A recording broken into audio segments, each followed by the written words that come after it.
Linda Chang, and I'm a wine expert.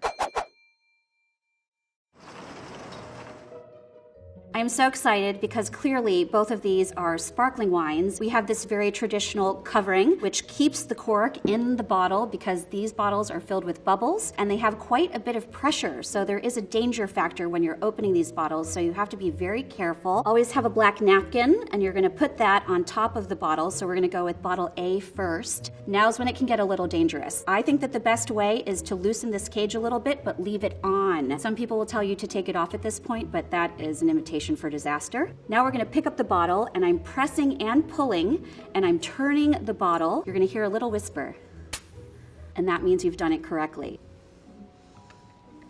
And so we see a beautiful flow of bubbles here and also a foam. We are confirming that this is indeed a sparkling wine, which in fact is a really difficult style of wine to make because not only do you have to make a delicious wine, but then you need to take a delicious wine and add bubbles to it. And there are many different ways to do that. We always love to give the wines a little bit of swirl. What that does is adds oxygen and it unfurls the molecules that are in the wine. So you want to let the wine breathe. So I'm going to put my nose in. Oh, that smells good. So a little bit of lemon, maybe a bit of lime zest, and also a bit of pear. All of these fruit flavors are considered primary flavors. So A smells really great, but let's move on to B because I'm dying to see what's inside this bottle. So this one is super exciting. You could see that the foam is a little more consistent and a little more firm, and we see a much more, if you will, serious bubble structure. So I'm guessing this one's a little more of a luxury cuvee. So we see a very fine and consistent bubble. They call that a fine bead. They like to say in champagne that if you have small, imperfect bubbles, it's the eyes of the frog, which I don't think they mean as a compliment. We're also gonna look at the color, and I like to do that by tilting the glass away from me. And we have a really beautiful golden color here. Wow, that smells pretty amazing. We definitely had those primary aromas, a little bit of cinnamon and brioche, and it's also just a really complex and intricate nose, whereas A was a little bit more primary with the fruits. Here we have quite a lot more complexity, which comes from age and also the techniques used to make a fine sparkling wine. I think it's time to taste them both. I can't wait. So you still like to add a little air because 99% of what you taste is what you smell. So you want to have the aroma first before you go in and taste the wine. This one is really crisp, lean, sort of minerally, which might tell us something about the soils in which the grapes were grown. And it feels just very young and very fresh and very vibrant. Super excited to taste wine B. Here we go. These patisserie smells and baked good smells like a great croissant or a great loaf of brioche are definitely on the palate of this wine. This is definitely a style of sparkling wine that has spent a good bit of time in the cellar. So you have to have miles and miles of deep cellars in order to have this process happen. And I definitely taste all of that work and all of those years in wine B. I think that A is the one for daily drinking, less expensive. Let's find out if I was right.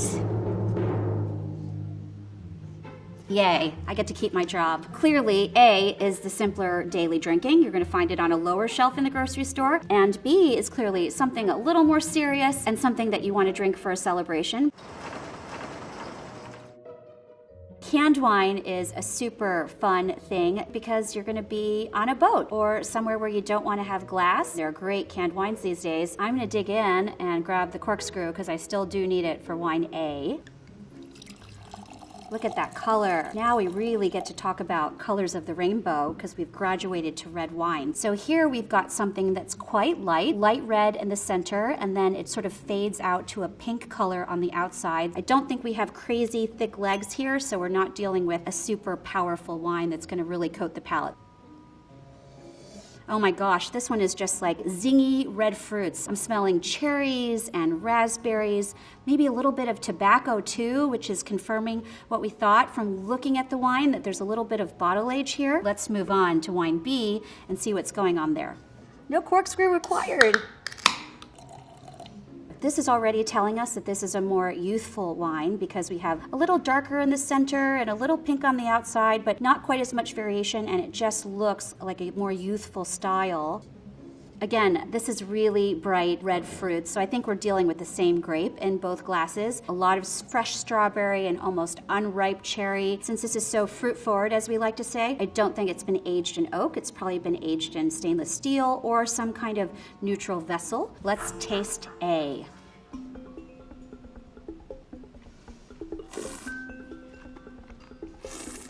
Wow, I really want to take my time with that. A lot of people like to sort of suck in and make all kinds of gurgling noises when they taste a wine to add oxygen, not only as you're swirling in the glass, but also in your mouth, and that's what I was doing there. And I'm getting all these beautiful stewed red fruits, like a strawberry pie with a beautiful crust in a glass. It's also a wine that shows its age. Sometimes with a younger wine, it'll be really fiery because it's not quite integrated yet, and the tannins are also very soft. When we're talking about tannin, we're talking about when you have a glass of red wine and you just feel your mouth really dry. Tannins diminish over time in all wines and in red wines especially. So this one is definitely an example of where the tannins have receded a little bit and everything is in really beautiful balance. But let's move on to B.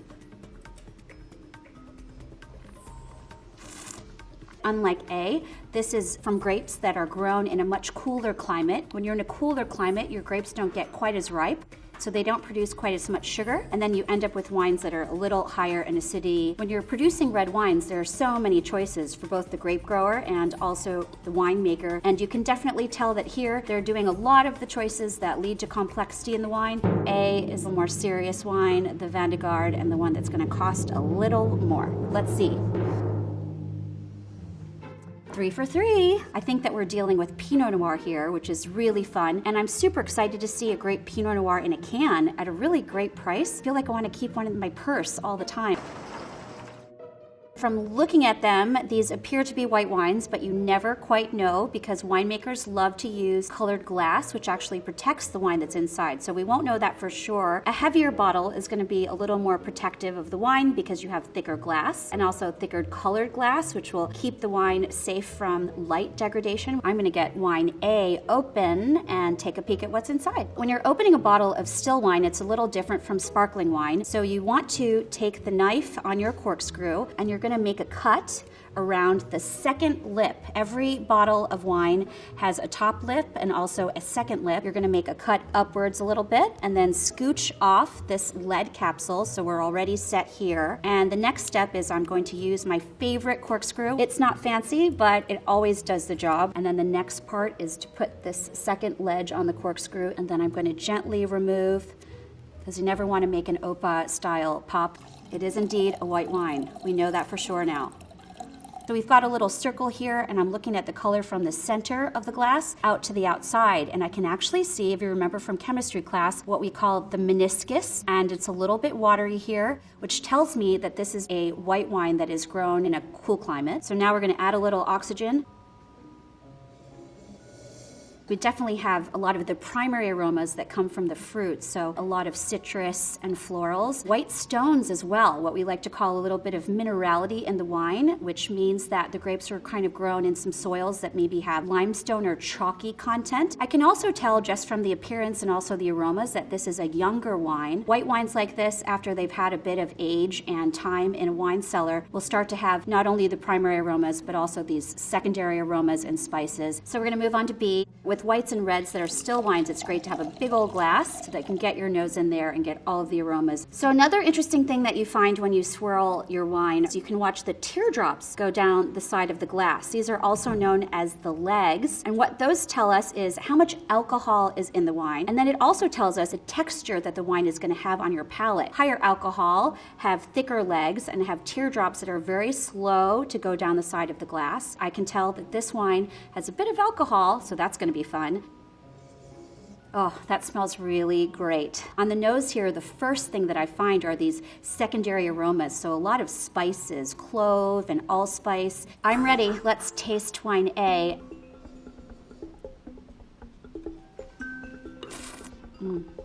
I think that wine A has been aged in some kind of neutral vessel, stainless steel or concrete, or there are also glass vessels for aging the wine because we don't have those spices on the palate. We also want to talk about the length after you swallow the wine and how long the flavors persist. And this is quite good quality. You have nice length. Now for B.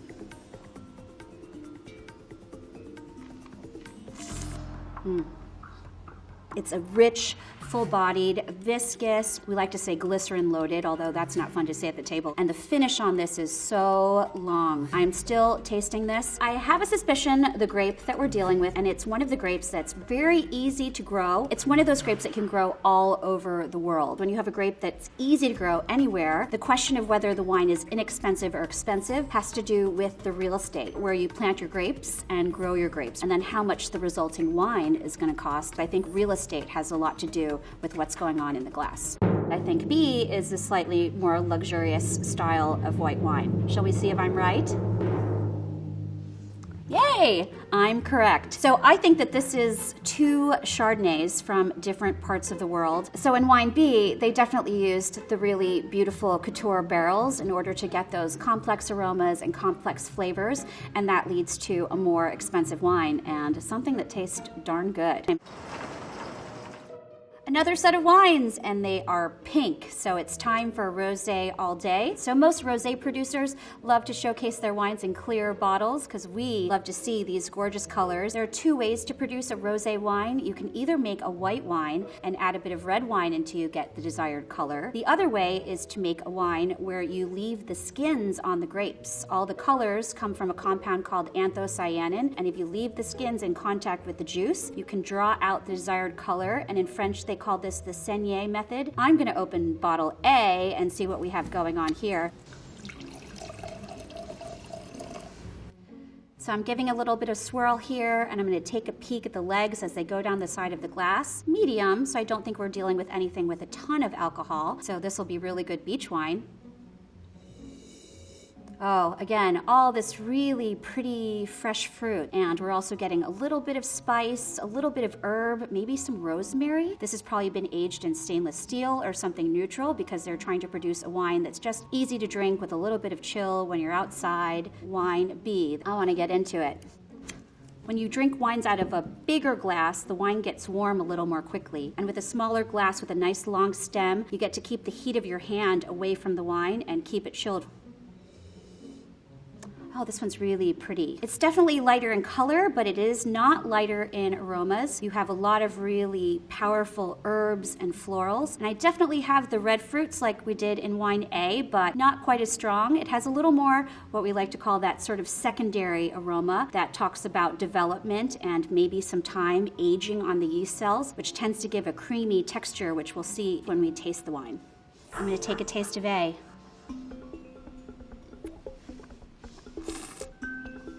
So just as the color is darker in A than it is in B, we also have a little more structure and a little more tannin that I would expect. I'm thinking that this particular rosé is made from a grape that has slightly thicker skins. As we mentioned before, the skins are where the compounds reside that give a wine tannin. This is a wine that would definitely be great with maybe meaty dishes or things that are grilled with a little bit of char and a little bit of smoke in the food. Okay, on to wine B. I'm gonna give it a taste.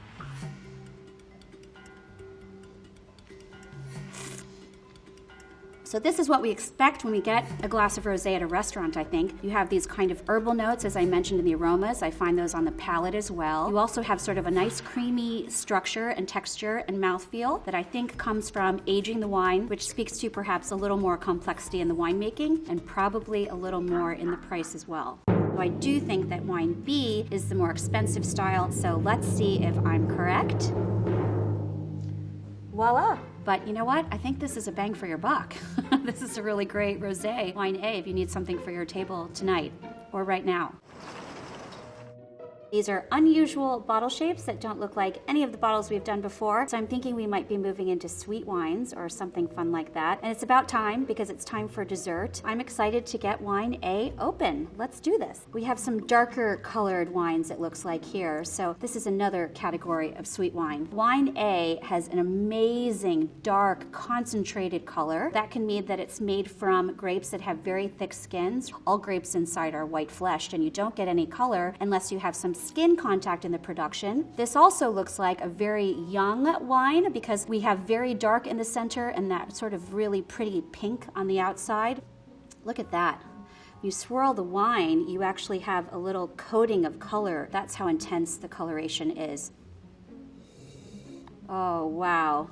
These are almost kind of like burnt caramel smells. I also think this is a wine that probably sees a bit of time in the bottle because we've got these aging smells, dark, rich plum fruits, blackberry fruits, stewed, definitely. Let's see what's going on in wine B. What makes a sweet wine, as we all know, that's sugar, because a lot of times during fermentation, the yeast eats all of the sugar and you end up with a totally dry style of wine. If we want to leave a bit of sugar in the wine, we add a neutral spirit, something that's quite high alcohol, like a brandy. So you have a fermenting red wine that still has a little bit of sugar in it, and then you add in this very high alcohol spirit, and that kills off all the yeast, and that leaves behind a bit of sugar that we call RS. That means there's a bit of residual sugar. This one is also quite pretty, but a little lighter in color than wine A, quite youthful, very dark in the center. There's so much pigmentation from the grapes that it's coating the side of the glass.